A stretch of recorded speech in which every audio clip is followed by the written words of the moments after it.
Dear first year students, Assalamu alaikum. Hope you all will be fine. Wish you very happy, blessed and prosperous Ramadan to all of you. As you know, हम लोगों ने biological molecule chapter 2 first year का start किया था और importance of carbon तक उसको complete किया था. So today our topic is importance of water. As we know water is the medium of life. हम लोगों ने ये लाइन सुनी है, वाटर क्या है, मीडियम ऑफ लाइफ है.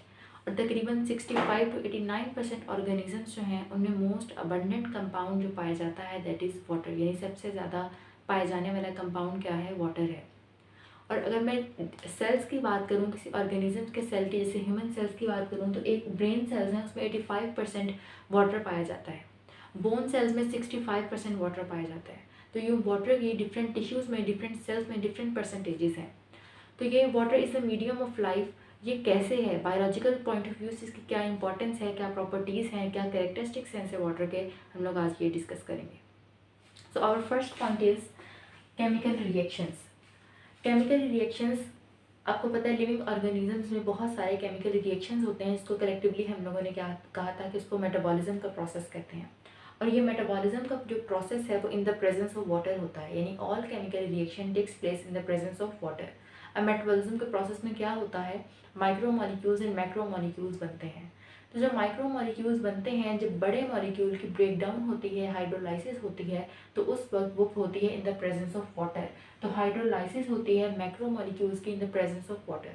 तो ये वाटर की केमिकल रिएक्शंस में इंपॉर्टेंस है कि कोई भी केमिकल रिएक्शन है वो in the presence of water होगा.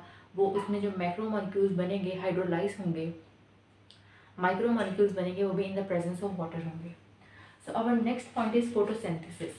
Photosynthesis is the most important process in plants. As you know, plants अपनी खुराक तैयार करते हैं विद हेल्प ऑफ फोटोसिंथेसिस. और इनडायरेक्टली हमारे लिए इम्पॉर्टेंस है, बिकॉज हमारे लिए इसकी इम्पॉर्टेंस क्या है, बिकॉज हमें ऑक्सीजन मिलती है इस प्रोसेस से. तो फोटोसिंथेसिस का प्रोसेस विदाउट वाटर इनकम्प्लीट है.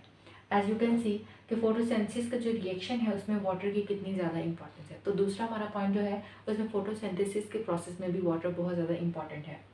So our third point is reaction in aqueous medium.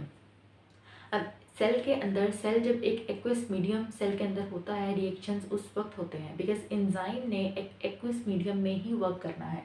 अब आयंस और मॉलिक्यूल्स जो सेल में हैं वो एक्वस मीडियम में रेंडमली मूव करते रहते हैं. तो सेल में जितने भी केमिकल रिएक्शंस हैं वो किसकी वजह से होते हैं, एंजाइम्स की वजह से. और एंजाइम किस में वर्क करेगा, एक्वस मीडियम में वर्क करेगा. सो एक सेल में वाटर की इतनी ज़्यादा इंपॉर्टेंस है कि एंजाइम विदाउट वाटर वर्क नहीं करेगा. तो रिएक्शन करवाता है सारे एक्वस मीडियम में ये.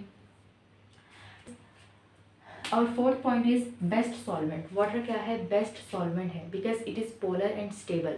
अब वाटर क्या है, पोलर कंपाउंड है. पोलर कंपाउंड यानी कि अब इसमें क्या डिजोल्व होंगे, पोलर कंपाउंड्स ही इसमें डिजोल्व होंगे. अब पोलर कंपाउंड्स क्या होते हैं, polar compound that are held together by polar covalent bond. यानी कि वो कंपाउंड जो पोलर कोवलेंट बॉन्ड से मिलकर बने हुए होते हैं. लाइक कोवलेंट बॉन्ड क्या था कि जो म्यूचुअल शेयरिंग से बनेगा. अब पोलर कोवलेंट शेयरिंग में, पोलर कोवलेंट बॉन्ड में क्या होता है, जिसमें अनइक्वल डिस्ट्रीब्यूशन होती है इलेक्ट्रॉन्स की. यानी वो जिसमें डिस्टिंक्ट रीजन होगा, पॉजिटिव और नेगेटिव चार्ज होगा. तो ये कंपाउंड जिसमें अनइक्वल शेयरिंग होगी दैट आर पोलर कंपाउंड्स. अब पोलर वाटर क्या है, एक पोलर कंपाउंड है. एज यू कैन सी इसमें अनइक्वल डिस्ट्रीब्यूशन है, हमारे पास पॉजिटिव और नेगेटिव एंड्स हैं इसके ऊपर. और इसकी जो सिमेट्री बनेगी, जो इसका स्ट्रक्चर बनेगा वो भी एसिमेट्री होगी, एसिमेट्रिकल होगा, जैसे कि इसकी बेंड शेप है. तो ये पोलर कंपाउंड है. अब वाटर पोलर कंपाउंड है और इसमें डिजोल्व कौन से सब्सटेंसेस होंगे, पोलर कंपाउंड ही इसमें डिजोल्व होंगे. लाइक अगर मैं आपको एक कॉमन एग्जांपल दूं, सॉल्ट को हम पानी में डिजोल्व करते हैं तो ये एज बेस्ट सॉल्वेंट वर्क करता है. सॉल्ट क्या है, NaCl, sodium chloride. Sodium chloride के ऊपर भी क्या होते हैं, वो पोलर कंपाउंड, उसके ऊपर भी क्या होते हैं, चार्जेस होते हैं, पॉजिटिव एंड नेगेटिव. तो उसको जब हम वाटर में डिजोल्व करते हैं तो वो अच्छे तरीके से डिजोल्व हो जाता है और हमें रिजल्ट देता है. वाटर हम लोग को दिखाता है कि वो बेस्ट सॉल्वेंट है. So water is best solvent for polar compounds. और नॉन पोलर कंपाउंड जो है वो इसमें डिजोल्व नहीं होते. लाइक फैट है, फैट इज़ नॉन पोलर, तो नॉन पोलर इसमें डिजोल्व नहीं होंगे, इनसेल्यूबल होंगे बिकॉज इसने मेंटेन करना है मेम्ब्रेन को. तो नॉन पोलर कंपाउंड पानी अपने अंदर इसलिए डिजोल्व नहीं होने देता ताकि वो मेम्ब्रेन मेंटेनेंस में हेल्प कर सके. तो ये था पोलर कंपाउंड और नॉन पोलर कंपाउंड का डिफरेंस भी आपको शॉर्ट क्वेश्चन में आ सकता है. उसके बाद है आयनिक सब्सटेंस और नॉन आयनिक सब्सटेंस. आयनिक सब्सटेंस भी अच्छे से डिजोल्व हो जाते हैं, आयंस बना देते हैं पानी में, और नॉन आयनिक सब्सटेंस भी डिस्पर्स होते हैं वाटर में. अब ये आपको शॉर्ट क्वेश्चन इंपॉर्टेंस आ सकता है, why water is polar molecule, because of different electronegativity value. Because oxygen और हाइड्रोजन पे क्या है, इलेक्ट्रोनेगेटिविटी वैल्यू डिफरेंट होती है। एक डिस्टिंक्ट एंड जो है वो पॉजिटिव होता है, एक डिस्टिंक्ट एंड जो है वो नेगेटिव होता है। So that's why water is polar. So our next point is thermal stabiliser. Water जो है वो एक मोस्ट इंपॉर्टेंट थर्मल स्टेबलाइजर है। थर्मल, आपको पता है थर्मल स्टैंड्स फॉर हीट। तो ये क्या करता है, हीट को एब्जॉर्ब करता है। इसमें बेस्ट एबिलिटी है कि वो हीट को एब्जॉर्ब करके सेल को स्टेबल पोजीशन पे ले आए। लाइक लिविंग ऑर्गेनिजम्स में जितने भी सडन थर्मल चेंज आते हैं तो वाटर उसमें क्या हेल्प करता है, वो हीट को एब्जॉर्ब करता है और उसको बिल्कुल स्टेबल कर देता है। तो water also act as thermal stabiliser. और नेक्स्ट पॉइंट इज वेपोराइजेशन, यानी जब वाटर लिक्विड से गैस में कन्वर्ट होता है तो ये कूलिंग इफेक्ट देता है। वाटर में एबिलिटी है कि वो हीट को रेगुलेट कर ले, यानी सेल में जो भी हीट के सडन चेंजेस आ रहे हैं, सेल की कंडीशन को रेगुलेट करने के लिए, मेंटेन करने के लिए वेपोराइजेशन का प्रोसेस होता है, जिसमें ये प्लांट्स को, एनिमल्स को, ह्यूमन को वाटर एक कूलिंग इफेक्ट देता है। और क्या करता है कि ये role in regulation of heat की रेगुलेशन में हेल्प करता है through the process of vaporisation.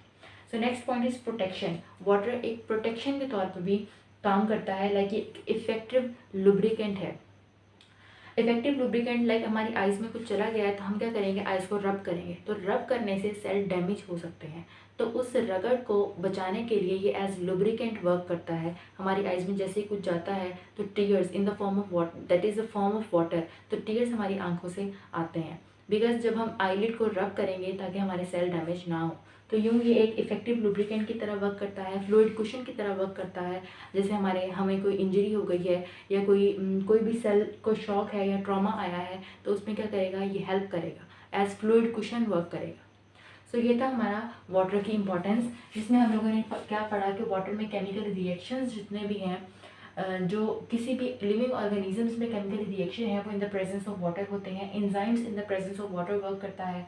Photosynthesis के प्रोसेस में वाटर मोस्ट इंपॉर्टेंट है। पोलर कंपाउंड्स डिजॉल्व होते हैं वाटर में, नॉन पोलर कंपाउंड्स डिजॉल्व नहीं होते हैं वाटर में to maintain membrane.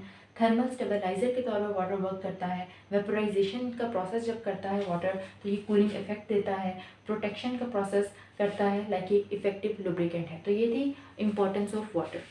So students, इसके अकॉर्डिंग कोई भी क्वेश्चन हो आप कमेंट सेक्शन में पूछ सकते हैं। Thank you so much.